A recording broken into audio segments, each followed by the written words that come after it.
আরে বাবা, তুমি কি কোথাও যাচ্ছ? না তো। পার্টিতে? না। তবে নিশ্চয় কারো বিয়ে আছে। না। বিয়েতেও যাচ্ছ না? তাহলে নিশ্চয় আজকে আমাদের বিবাহ বার্ষিকী। না। তাহলে নিশ্চয় তোমার বার্থডে। না। আজ তো আমারও বার্থডে নয়। তাহলে তুমি এত সেজে গুজে রয়েছো কেন? তুমি কি ভুলে গেছো সকালে তুমি আমাকে কি বলেছিলে?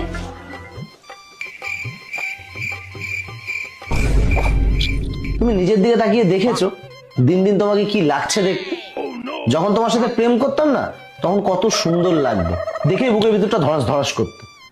আর এখন একটা শাড়ি পরে, আর মাথায় ওটা কি, এটা পাখির বাসা করেছে অত বড়?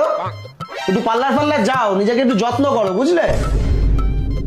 এরকম একদম দেখতে ভালো লাগছে না আমার, দেখলে বমি আসছে।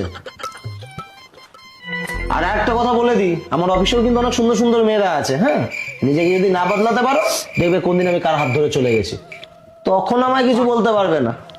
বলে গেলাম, অফিস থেকে এসে যেন দেখি একদম আগের মতো সুন্দর টিপটপ সেজে গুজে আছো। বোঝা গেছে? আসলাম।